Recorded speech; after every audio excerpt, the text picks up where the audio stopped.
Hello, and welcome to our live webinar from ISCP's A to Z of CV Pharmacotherapy series. Today's session, the breakthrough of hypertrophic cardiomyopathy treatment, will focus on reviewing the latest data, exploring clinical applications, and what is the current guidelines for the management of hypertrophic cardiomyopathy.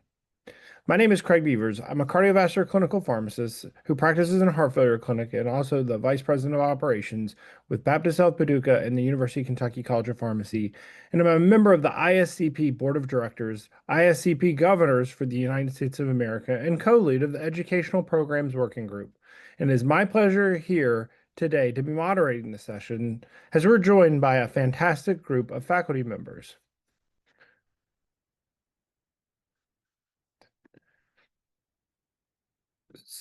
Our key speaker today will be Dr. Bassam Atallah from the Abu Dhabi United Arab Emirates. Our key speaker is a clinical associate professor at the Cleveland Clinic Lerner College of Medicine and senior pharmacotherapy specialist in cardiology at the Cleveland Clinic, Abu Dhabi.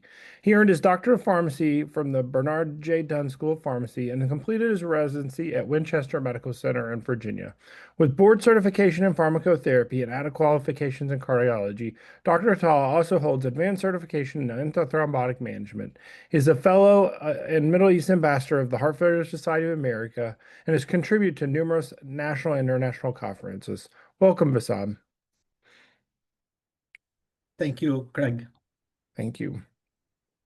Also joining us today is Ms. Lo Ping Ching from Singapore, who will be presenting two clinical cases for discussion. She is the principal clinical pharmacist at the National University Hospital, specializing in cardiovascular disease with a particular focus on heart failure management. She is a board-certified cardiology pharmacist accredited by the Board of Pharmacy Specialties in the United States, and also is accredited as a cardiology pharmacy specialist by the Singapore Pharmacy Council. Welcome, Peik Ching. Oh, hello.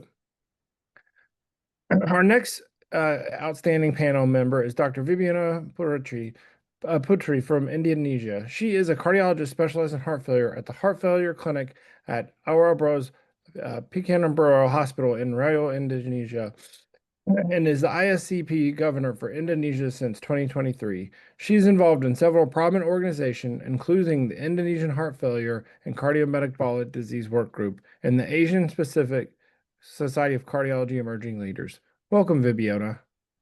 Hello, Craig. Thank you. And last and most certainly not least, Professor Kaoru Dohi from Japan. He is currently serving as the professor in the Department of Cardiology and Nephrology at Meiji University Graduate School of Medicine and actively engaged in the European College of Cardiology, the Japanese Circulation Society, and Japanese Society of Echocardiography. Dr. Dohi also has received numerous accolades from his contributions to cardiovascular research and patients' care, including the American Society of Echocardiography Research Fellowship Award and the Sokiharu Award, and we are thrilled that he is a panelist today. Hello, Professor Dohi. Hi, hello. Thank you.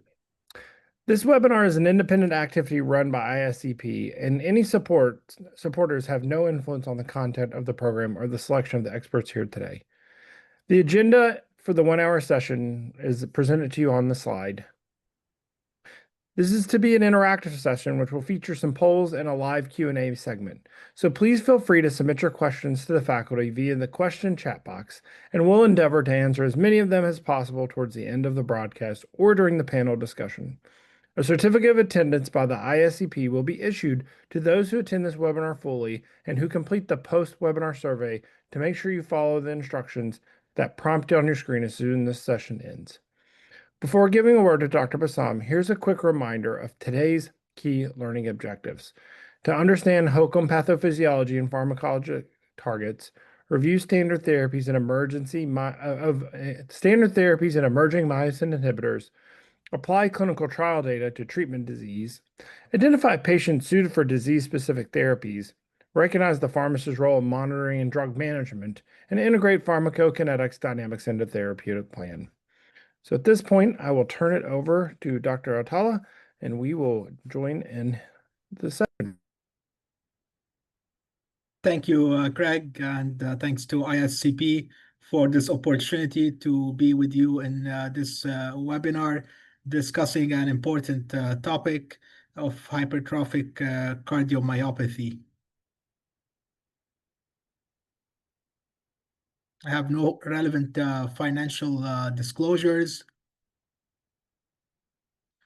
As Craig mentioned, the outline for today's presentation will focus on the current established therapies for HCM, hypertrophic cardiomyopathy, as well as discuss some of the novel pharmacological agents focusing on the currently approved FDA agent, including the myosin inhibitors, and then look into guidelines, which will be followed by cases from the real world to apply these guidelines. Obviously, also focusing on promoting collaboration between the medical team, cardiologists, and pharmacists. If we start with the classification of cardiomyopathy, beginning with the AHA, we can see that they are classified into genetic, mixed, or acquired. Examples of mixed cardiomyopathy include dilated cardiomyopathies, for example. Examples of acquired include myocarditis or inflammatory. Hypertrophic cardiomyopathy is generally considered genetic, given the etiology of this cardiomyopathy. If we compare this, for example, to the European Society of Cardiology classification of cardiomyopathy, we can also see that it's classified according to hypertrophic, dilated. Other types of cardiomyopathies include arrhythmogenic right ventricular cardiomyopathies, among others. And then following this classification, we look into the etiology, familiar, genetic versus non-familiar or non-genetic. So a little bit of differences between how the AHA and the ESC classify cardiomyopathies. If we use the MODGE classification of cardiomyopathy, which is a classification system that looks into 5 different attributes, looking at morphofunctional phenotype, organ involvement, genetic inheritance, etiology, and stage, which we will include functional classification of the cardiomyopathy. So this is another way to look at the classification of any specific cardiomyopathy, including hypertrophic cardiomyopathy, which is the focus of today's session. So we know that hypertrophic cardiomyopathy is actually the most common genetic cardiac condition. It's uncommon in children, but its incidence or prevalence in adults can be 1 in 250 to 500 adults. So actually, it's the most common cause of sudden cardiac death in athletes in the US, and includes several subtypes, but the most common subtype of HCM is the LV outflow tract obstruction, or LVOT, obstructive cardiomyopathy. And the pattern of inheritance, as we said, it's a genetic condition. It's autosomal dominant, as shown on this slide. So we know that we do have established therapies for LVOT, cardiomyopathy, obstruction, the hypertrophic cardiomyopathy of LVOT type. And we previously mentioned that this is the most common type of hypertrophic cardiomyopathy. As far as medical therapy, what we have known for years now is that we have to avoid vasodilators and diuretics and focus on a negative inotropy, including with beta blockers, verapamil or diltiazem, which generally, for example, we avoid in heart failure with reduced EF because of their negative inotropic effect. But in fact, in hypertrophic cardiomyopathy, these medications are considered of the backbone therapy. And then another option for patients who do not respond to the first line would include the class 1 antiarrhythmic disopyramide. And we'll look into more the algorithm that will detail when exactly we use these therapies. We also know as pharmacists, anticoagulation is an important topic for us, and patients who have atrial fibrillation in the setting of hypertrophic cardiomyopathy should generally be anticoagulated regardless of their risk of stroke, which is the chance to vascular stroke. And this has always been part of the guidelines for hypertrophic cardiomyopathy.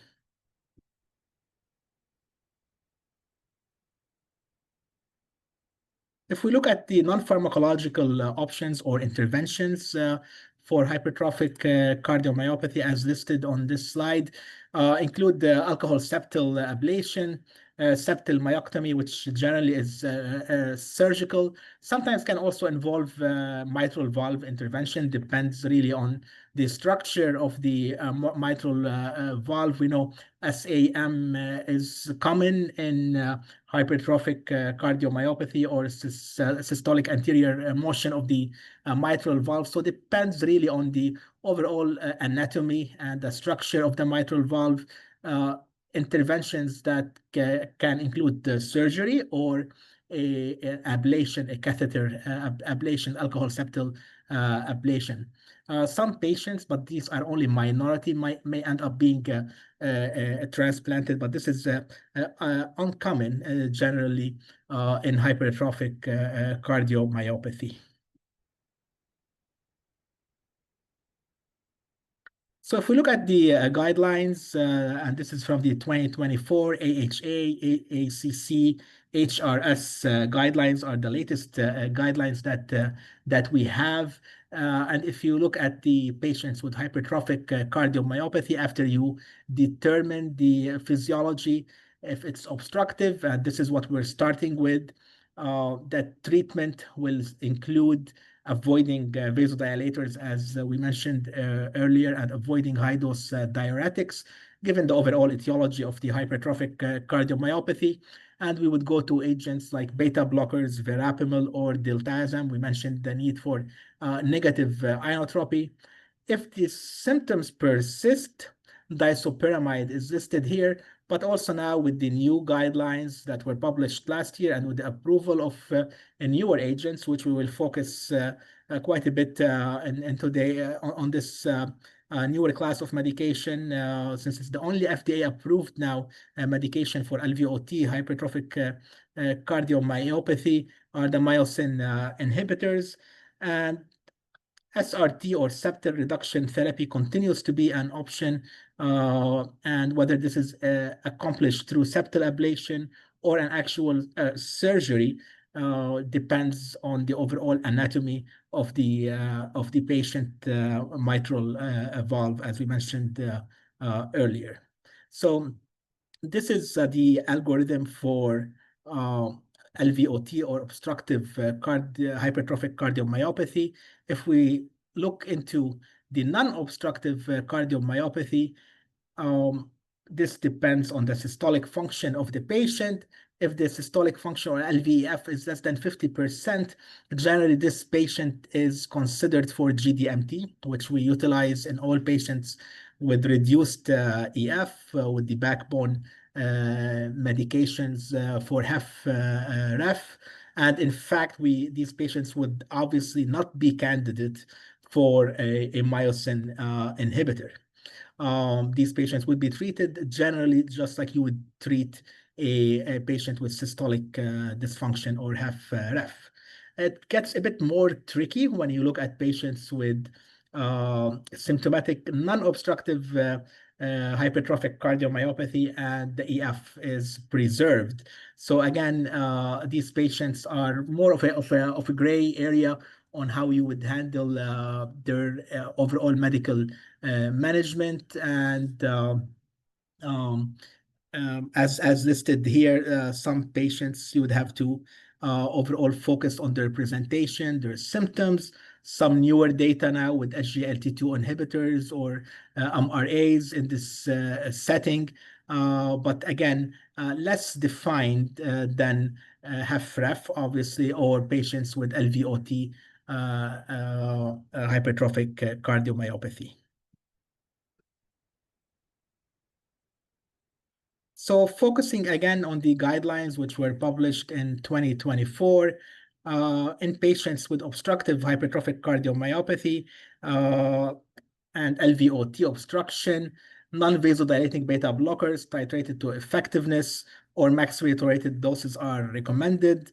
If patients still continue to have symptoms which are attributable to the LVOT obstruction, and beta blockers are not effective or tolerated, then you can consider non-hydropyridine calcium channel blockers, followed by a consideration for disopyramide as well as a myosin inhibitor. Remember, if you're going to utilize disopyramide, generally this has to be in combination with an AV nodal blocking agent such as a beta blocker. So the difference between the newer guidelines and the previous guidelines that were back in 2020 is the addition of this new class of medications, namely the myosin inhibitors, which were not an option prior to this FDA approval and utilization of this class of medications. Obviously, prevention of sudden cardiac death, which we mentioned can be a factor in patients with hypertrophic cardiomyopathy, is important, and we need to always consider prevention of sudden cardiac death and ICD defibrillator for patients who are candidates. And the focus of the criteria is beyond this session, but is listed there for completeness.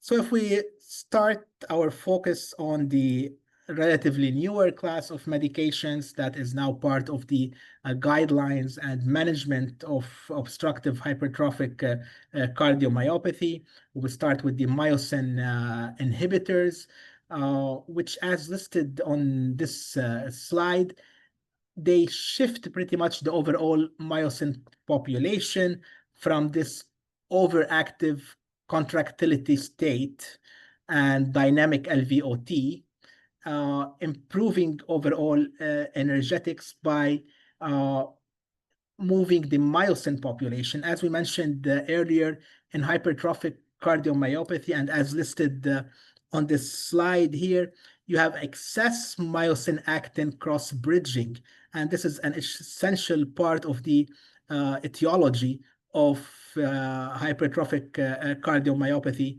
of the LVOT type. So by using myosin inhibitors, you overall shift the myosin population toward more of an energy-sparing, recruitable but relaxed state.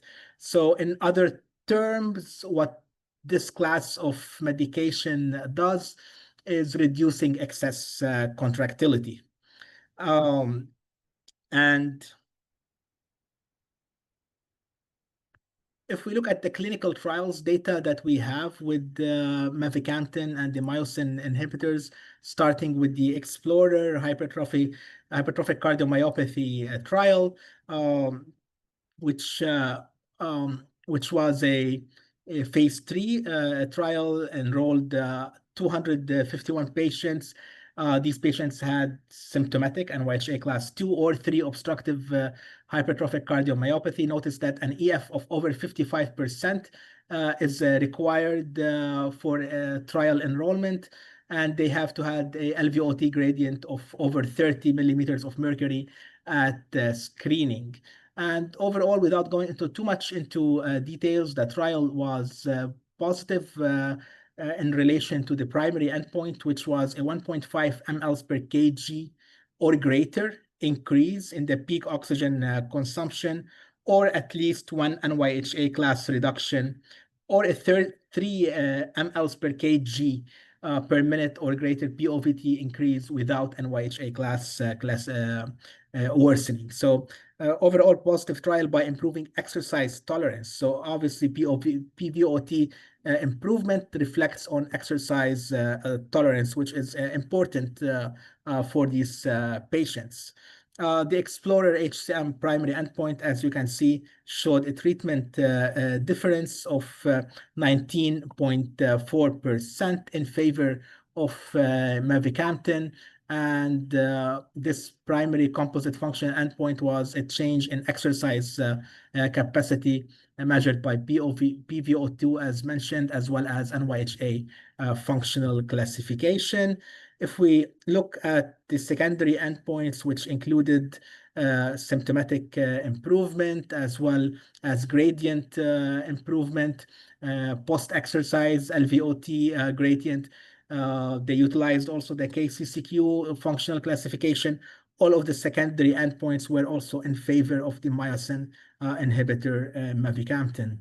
The Valor HCM study was another trial that also looked at a primary endpoint of patients who were no longer eligible for septal reduction therapy. And as you can see here with mavacamten, treatment difference of 58.9% of patients who were no longer eligible at week 16 for SRT. So just some safety profile and considerations. Most common adverse reaction included dizziness and syncope.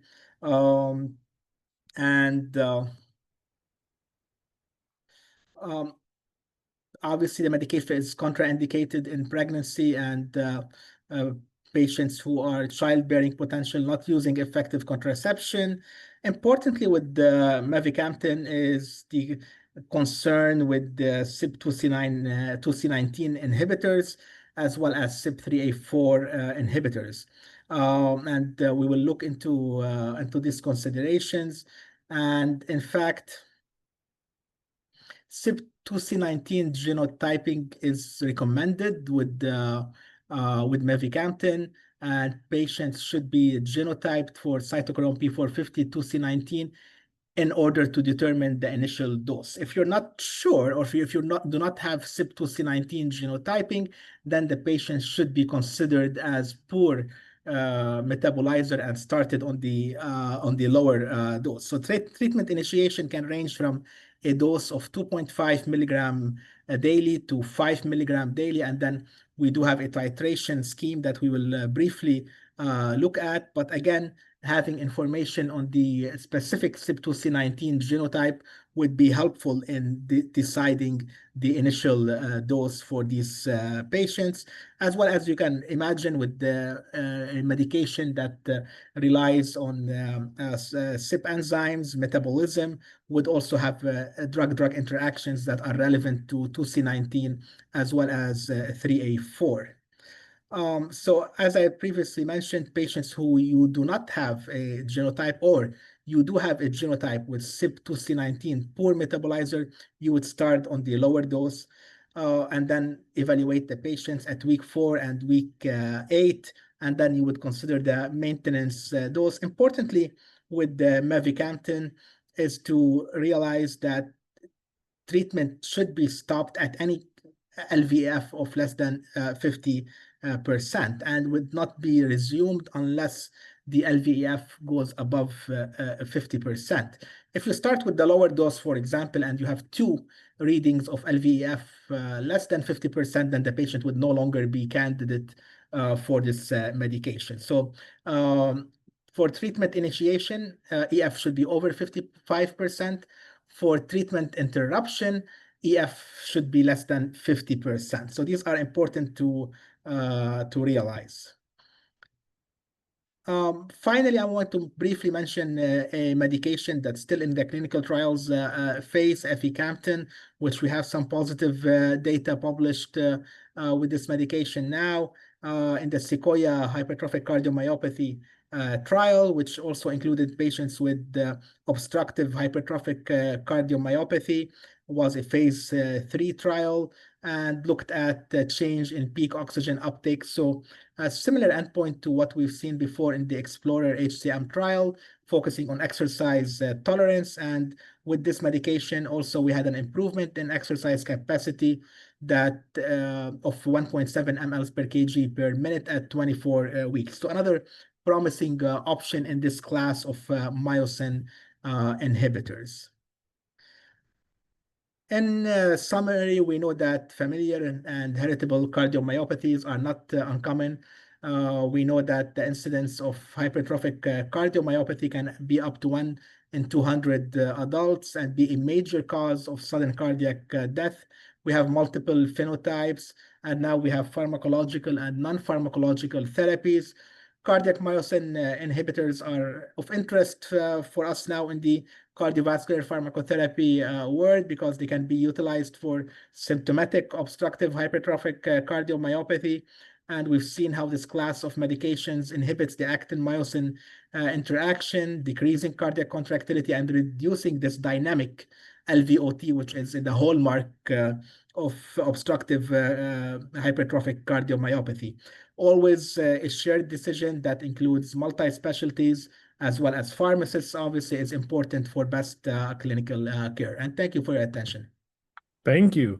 So this has been an outstanding overview, and I think we're going to continue into our next segment, and we'll have time for questions during the next segment and at the end, and you can feel free to continue to ask them in the chat box. So I'd like to move on to our 2 clinical case presentations. And like I said, we'll answer questions after each ones, and there's some polling questions, but just keep submitting questions and we'll cover them as we get possible. So I'm going to go ahead and turn them over to Ms. Lopi King, and we will let you get started on the case 1. Okay, thanks, Greg.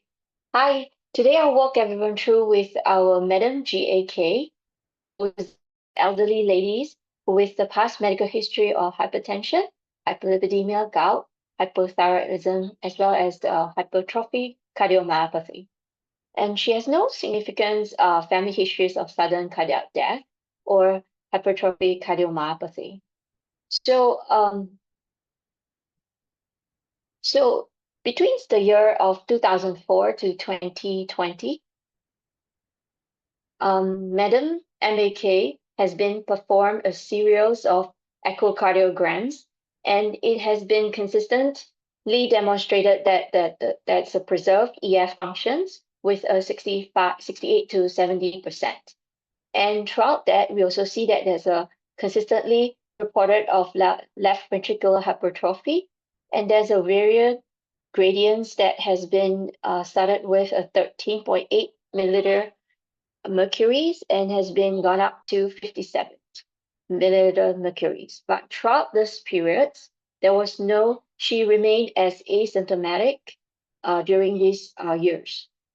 So prior to that, her medical history medications history includes candesartan, hydrochlorothiazide. And back in 2014, actually, that was her first presentations of heart failure symptom. And actually, doctors had decided to travel on a bicycle.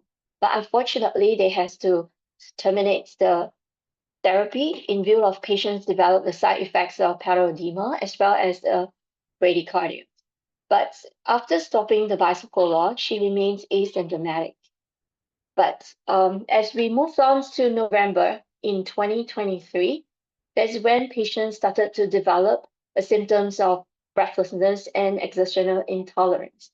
That was then she was referred to the cardiomyopathy clinics for further evaluations and considerations of cardiac myosin inhibitor. So a couple of clinical and investigations was performed prior to the initiations of the cardiac myosin inhibitor. So Madam NK actually is a relatively petite lady with a 41.5 kilograms and a relatively suboptimal controls of the blood pressures of 139 and the heart rate was 64. So there was nothing remarkable for the liver panel and a slightly raised of the creatinine and with the eGFR of 46. And she was found to be a normal metabolizer of CYP2C19 during her pharmacogenetic testing. So just before to the cardiomyopathy clinics, we actually ran through another echocardiography, and with the result consistent with the left ventricular ejections of 68% and found to be dilated left atriums, and with the left asymmetrics of left ventricular hypertrophy. And there's the moderates, queries of the moderates of the mitral valve regurgitations, and consistently with the systolic anterior motions of the mitral valve. And on the day of her visit, and Valsalva LVOT gradients was found to be 72 mmHg. So in Singapore, one of the myocardial myosin inhibitors that was approved back in June 2023, which is the mavacamten. So as you can see that Madam GA case has been reviewed since November 23rd, but that was a slight delay in terms of the initiations of the mavacamtons due to the approval of her insurance company. But during that period, her candesartan and the hydrochlorothiazide were discontinued at the reviews of the cardiomyopathy clinics, and it was replaced by nifedipines for the treatments of blood pressures. So moving on to April 2024, she was initiated with mavacamten of 2.5 milligrams in view of her age as well as her petite size. Just to bear in mind that at the point when we initiate in April, that's when Madam GA case agreed for her pharmacogenetic testing. So in general, in Singapore, it takes about 4 to 6 weeks for the 4 to 8 weeks for the results to be available. So without any further delay, we decided to start her with a 2.5 instead of the 5. So if you see that there's a serials echocardiograms and the Valsalva gradients has been performed, and there was found to be a dip of her LVO2 gradients back in July. But after the 14 weeks of review, which is back in August, the Valsalva gradients is found to be increased over more than 30 mmHg. And that is when that we have decided to further increase her dose to the 5 milligrams. And as you can see that based on the chart, her LVEF has been consistently remained stable despite of the initiations of mavacamten. But of course, Madam GA case has reportedly of her symptoms has been improved greatly since the initiations of mavacamten. So it comes to the next clinical questions for all of us and the audiences. When should be the most appropriate times to initiate the cardiac myosin inhibitors, especially for the patients with the obstructive hypertrophic cardiomyopathy? Now I would like to have the audience to draw the poll before we proceed for further discussion.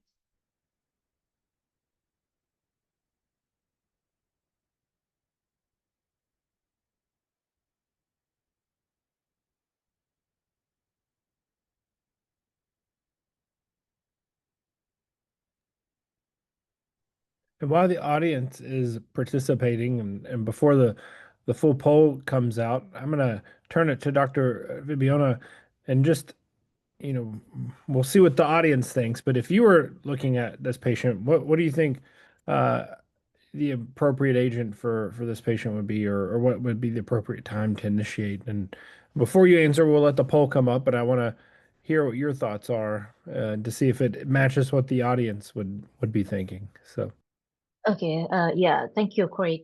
So as we know that the 2024 AHA/ACC HFSA guidelines for the hypertrophic cardiomyopathy already really nicely mentioned about the option of treatment for the patient with hypertrophic cardiomyopathy, including the obstructive one. As we can see in here, the patient couldn't able to tolerate beta blockers really well. So yeah, as you know that some patient when we introduce the beta blockers develop some symptoms, and maybe because of the lowering of the heart rate and everything become, especially for the elderly, some symptoms maybe appear. And at the time, this patient was, the symptom was really mild. If you can see in the Explorer HCM that myosin inhibitor is not for asymptomatic patient or minimally symptomatic patient. And if you can remember that only small trial on disopyramide and also the side effect of this disopyramide that it's not desirable for several patients, anticholinergic and everything. The myosin inhibitor could be the perfect treatment and then for this patient, because with the trajectory of the disease and the patient develop the symptoms of heart failure, and that might be the best time for us to add some myosin inhibitor as a treatment of choice. That's it, great. Yeah, perfect. And let's see what our audience selected. And for the first question, most of the audience picked, the answer 3, which I think, turning over to the panel, would you agree with that? What is the most appropriate time to initiate that? I think that's what we're saying based on the guidelines, as symptoms worsened. And then, so a little bit of a, not a split, but, most people picked cardiac myosin inhibitors for this particular patient, and then, beta blockers or non-dihydropyridines. Of course, it depends on the course of the therapy and where we're saying. Any thoughts or other comments people would add to this particular, these cases or treatments conversation? All right, we'll let you continue on.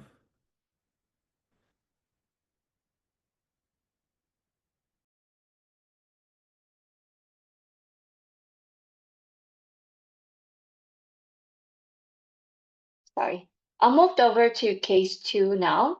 So for our case 2, it was another elderly lady from Malay, 75 years old, BBH, would have past significant past medical history of hypertension, hyperlipidemia, and diabetic, and she's obese with osteoarthritis and a background of colon cancer. So she actually originally was admitted to our hospital for right distal femoral fractures. And at that time, she was actually referred to cardiologist for a pre-cardiac operative cardiac risk assessment, as well as incidentally at that time, she also developed a heart murmur. So with that, echocardiography was performed, and it was found that it actually had a LVO2 obstruction with a significant peak gradients. So a little bit about her family history. She has a dad who passed away at 53 with a significance of cerebral vascular accident, as well as the hypertension. Her mom's, however, passed away at 73 with a diagnosis of blood cancer, and 3 of the siblings that actually dies of stroke, acute myocardial infarct, as well as the pancreatitis cancer. So with Madam BBH, with the finding from her echocardiograms, there's a series of investigations such as the ECGs, which found to be a sinus rhythm with a premature atrial complexes, and also incidentally, with her fracture in the femoral, they actually found that she actually had a pathological finding in her bone. That's why the bone biopsy was performed, and it found that she has the atypical plasma cell. And with that also, there was a query if that's also involved with any multiple myeloma, or it was any light change. So the Kappa-Lampa lab test was performed, and it was found that the ratio was high. There was nothing remarkable was done for her, was found in her LFT or her renal panels. So with that, a bone marrow analysis was done to rule out any multiple myeloma, but it's keeping with the confirmed with the plasma cell dispersion. But at that time, we found that there's the Kappa-Lampa pre-change ratio actually elevated. With then, we confirmed with the MR heart in with the aims to rule out any features of amyloidosis. So with that, and as you can see, Madam BBKs have the LVEF of 60%, and she has the concentric left ventricular hypertrophy, and with a high peak LVOT gradients of 100 milliliter mercury. And with such feature, it was consistent with the obstructive hypertrophy cardiomyopathy. So MRIs has confirmed there was no features of cardiac amyloidosis. So throughout her findings and her stays in the hospital, despite that she's found to have an obstructive hypercardiomyopathy, but she remains asymptomatic. So with that, it brings us to a clinical questions that what is the most suitable pharmacological treatments for Madam BPH? So I would like audience to draw a poll. What kind of therapy would you like to initiate for Madam BPH?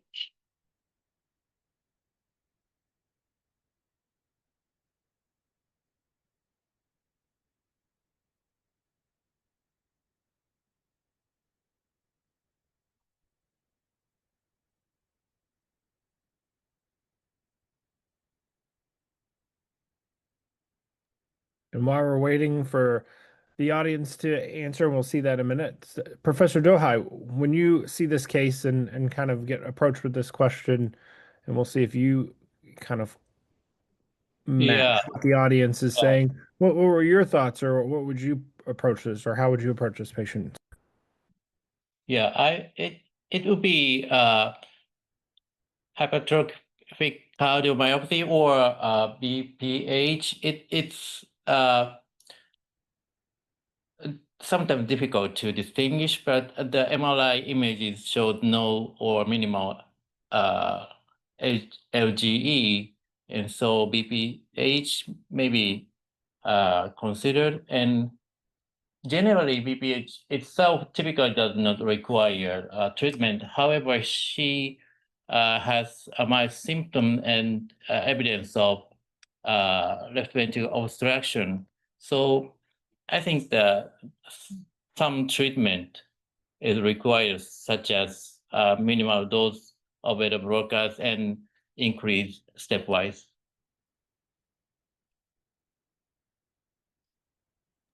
Very good. Anybody else have any other thoughts or considerations? Yeah. Actually, this is the case that 50% that we usually find in the clinical practice. Some of our hypertrophic obstructive cardiomyopathy, it's an asymptomatic, and then it's incidental finding when we do just like this patient. With this patient will underwent the surgery for the femoral fracture, and then they heard that some murmur, and then did the echocardiography. But the patient, as we know, that has the history of long-standing hypertension as well. And then to see the age is not young anymore, 70s plus something, and then the patient is undergoes orthopedic surgery. Maybe the treatment to reduce the obstruction of the LVOT, despite this patient is asymptomatic, but this patient going to have a very high stress for the surgery, I might give the patient a beta blockers or non-dihydropyridine calcium channel blockers, even to reduce the risk for the patient to undergo very high risk surgery. So and then interestingly, because the kappa lambda ratio as well is very high, so and then it makes us think that whether this one is amyloidosis, the AL type, the light chain type, or is it really true amyloidosis? How come? So the MRI is a very beautifully defined, that this is a really hypertrophic cardiomyopathy. So for me, I'm going to give the beta blockers because this patient is undergo the high risk surgery. Great. Very good. And we can see the audience, they kind of responded, when the symptoms were worse, and then kind of a little torn. And I think you're alluding to some very strong clinical points here. 50% said the myocytes, 50 inhibitors, 43% beta blockers, non-dihydropyridines. But I definitely, to your point about the surgery and the potential role there, that's a good, strong consideration in looking at the patient holistically. Any other thoughts or comments? There's no Q&A currently in the chat. Let me ask, and I'll just throw this out there just to get other people's perspectives. How are you guys approaching this with, if you're utilizing a pharmacist, and I know we're doing things like the testing for 2C19 and drug interactions. Is this something that you guys have integrated that the pharmacist can help manage or run as a part of their process or titration? Or what other implementation strategies have you guys utilized to help elucidate the management of these patients in your settings? So actually in Singapore, so at these junctions, usually not every single of the patients that we will run a pharmacodynamics mainly is due to the cost issue. So, but coincidentally, the patients for the GAK, she actually agreeable for that. But it's because also that's the lead times as well. But then with the pharmacogenomics, I think it's really a good choice that especially if we comes with the elderly people with like Madam GAK, so we would tend to be err towards the conservative of our treatments. But if there is a pharmacogenomic came out in time, perhaps the dose that we will be given her probably will be the 5 milligrams. So in terms of in our institution for pharmacies management or helping, is at the current we also use a lot of counselings, and also for each of the filling prescriptions with the mavacamtins, we will always look at is there any drug-drug interaction, especially Madam GAK was prior to that with omeprazole. So we actually will rule out and screen out any potential drug-drug interactions or any weak or strong inhibitors or 2C19 that we can intervene at the points of review, and hopefully the patient might not be having weak interactions. Yeah. So, and also for imparts and educations to the family members how to look out for the heart failure symptoms while they are on the mavacamtins drugs. Yeah. So, or myosin inhibitors. So those are the current role of the pharmacist at our institution.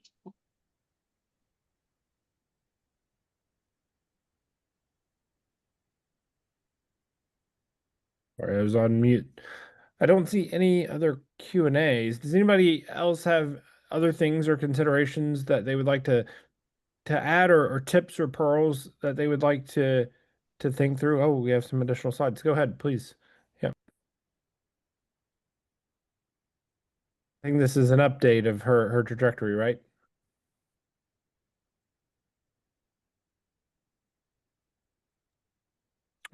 Are you gonna go to Ms. Ching?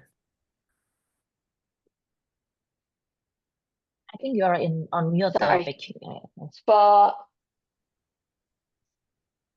For Madam BPH, so with that, after the considerations,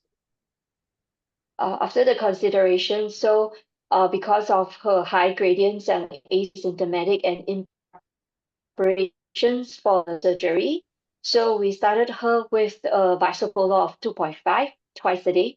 Then subsequently, we decided to increase it to 5 twice a day, based on her blood pressure as well as how much of the pulse rates to guide us in the further titrations. And with her, we would plan for an echocardiograms for her next review at the outpatients to see how much of the gradients, and before we proceeds to the further management of her obstructive cardiomyopathy.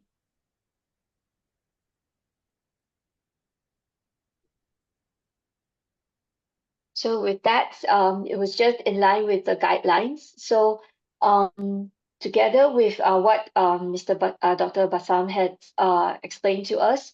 So as per the current EIC as well as the AHA, for all the patients comes with a symptomatic obstructive cardiomyopathy. So the first line at the junctions is still the beta blocker or the non-dihydropyridine. If the symptoms still persist, we can consider to further optimize with disopyramide or the myocontin, or is the cardiac myosin inhibitors. But however, in Singapore, at the current, the disopyramide actually is an exemption, so it's not readily available. So usually the usual drug of choice for us will be the mavacamtins for our countries. So with that, yeah.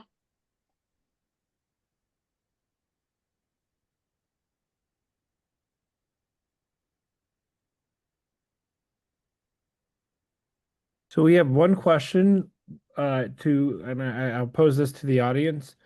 Will cardiac myocyte inhibitors have any benefit for the treatment of hypertrophic cardiomyopathy caused by other genetic diseases such as Fabry disease, Friedreich's ataxia, or certain medications such as tacrolimus? Okay, so to answer this question, so mavacamten, as we know, is a cardiac myosin inhibitors that's targeting sarcomeric hypercontractility. So the hallmark is suitable for obstructive HCM. We can take the sample from the Fabry disease. So the hypertrophy is not driven by the myosin hypercontractility, but by intracellular lipid deposition and fibrosis and everything. And then also there's no clinical trials or guidelines recommendation that currently support the mavacamten use in such a genetic disease. So maybe for this kind of circumstances, the role of the myosin inhibitor is not suitable for those kind of genetic disease that cause hypertrophy. Maybe Prof. Dohi has some opinion on it.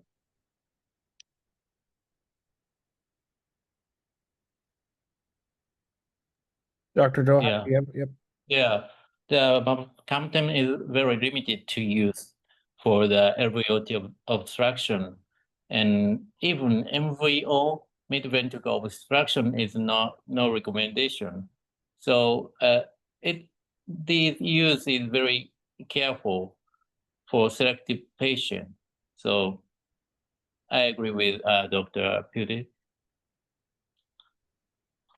So maybe this is maybe very important to differentiate such another genetic disease such as a Fabry disease, then differentiate from the hypertrophic cardiomyopathy before starting a myosin inhibitors, because if the cause is not the sarcomeric hypercontractility, the treatment such as a myosin inhibitor doesn't work in this kind of patient. So we have another couple questions. And this one, for example, they have a patient that is coming in with shortness of breath, respiratory rate, EO, let's see, SpO2 89%, 15 milliliters per meter of oxygen, pneumonia, and no signs of heart failure, already on a beta blocker. What is the best theory for him because of no signs of improvement on his pneumonia with antibiotic? Do you think that that's something you would immediately start thinking about hypertrophic cardiomyopathy, or do the workup, or wait till you get him through this he or she through this acute phase?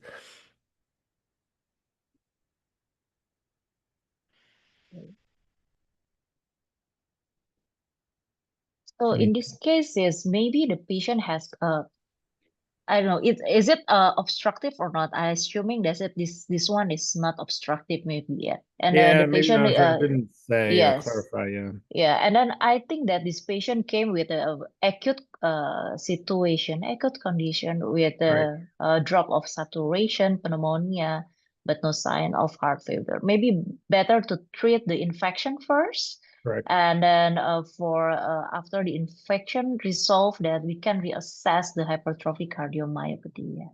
Sure. After that, yes, sure.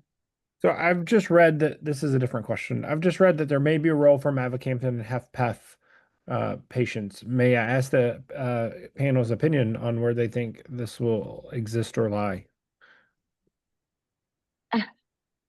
So it's always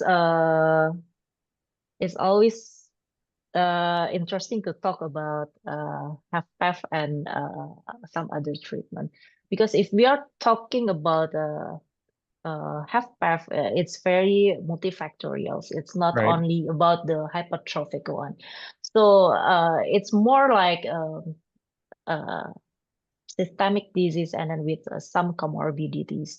Once again, that we talk about the sarcomeric hypercontractility. That's why we give some myosin inhibitors. So as Bassam previously mentioned, and also as we know that in some medication nowadays tested for the non-obstructive one, with the outcomes is the quality of life and then the improvement of the capacity, functional capacity as well.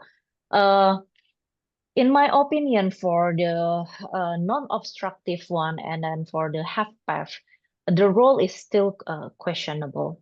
For myself, I won't give this kind of therapy. I would give the disease modifying drugs that already stated mentioned in the guidelines for the HFpEF one. That's it. Yeah, I agree, Craig, and I would, as I mentioned earlier in the presentation, I would first rely on medications that we already have evidence with in HFpEF, including SGLT2 inhibitors and the novel MRAs before considering alternative therapies or diagnosis. I agree with you on that. We have lots of options. We need to assure people get access to at this point and appropriate manage. Maybe it's Anything else? different story if it's hypertrophic obstructive cardiomyopathy related with HFpEF. So it's Correct. another story. Yeah. Yeah, there's layers, right? It all depends, and it's the same thing, as you think, HFpEF, you also got to think about amyloid in certain sense. There's layers to these things. So, can mavacamten reduce the risk of sudden cardiac death in HOCM? Yeah, this is very important. Yeah, go ahead. But there sure, are Prof. no accurate evidence for the sudden cardiac death in the treatment of mavacamten. So it should be accumulating evidence. So as we know, two big trial, it's the Explorer HCM, Valor HCM. The outcome is the significant improvement in quality of life, and then also the reduction of the LVOT obstruction itself. With the numbers of the LVOT obstruction is very significantly reduced, whether it's on resting or on provocation. So the outcome with the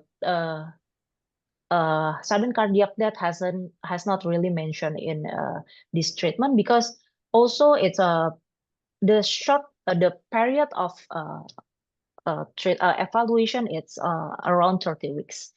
Maybe we need a longer evaluation time to have the outcomes for the sudden cardiac death as well. Perfect. Well, I think that's all. Also, good. Sorry. Go ahead, sir. Go ahead.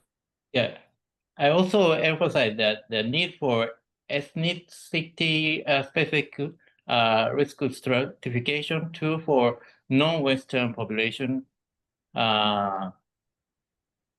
because the current Western-based model maybe have a limitation in non-Western population, and we need evidence for the risk for sudden cardiac death in Asian people. Very, very good points for sure. I would agree with you on that connotation. So I think we are, I'm afraid to say that we are out of time today. This has been a great session and a great panel and group. I'd like to remind you that today's recording will be very shortly available on demand at www.iscpcardio.org and accessible to ISCP members exclusively. So please consider joining ISCP or upgrading your web membership to watch this and all other webinars from the A to Z of CV pharmacotherapy series. The next one will be coming up in October, so stay tuned for the save the date arriving soon. You can scan the code you see on your screen or go to our main links to learn more about ISCP and sign up. At the end of the webinar, you'll be invited to fill out a feedback survey. It'll only take 1 minute of your time, and this information can provide valuable information to us to help plan future webinars. It is anonymous, so please share. And before we go, I'd like to again thank our faculty today for their fantastic contributions. Dr. Bassam Atallah, thank you. Dr. Vebiona Kartini, thank you. Ms. Peik Ching, thank you. And Professor Kaoru Dohi, thank you. And we want to thank our ISCP team for organizing this activity today. And finally, thanks for joining us. We hope you have found this insightful and helpful and for your everyday practice. Make sure you join ISCP to receive our newsletter and updates on societal educational activities. And of course, follow us on social media at ISCP Cardio, the easiest, most effective way to stay up to date on all the ISCP events. Thank you and goodbye. Thank you. Thank you so much. Thank you. Thank you. Thank you. All right. Thank you all. Y'all have a good Thank rest you. of your day. Thank you, Thank everyone. you so much. Thank you. Thank you, everyone. Bye-bye. Bye-bye.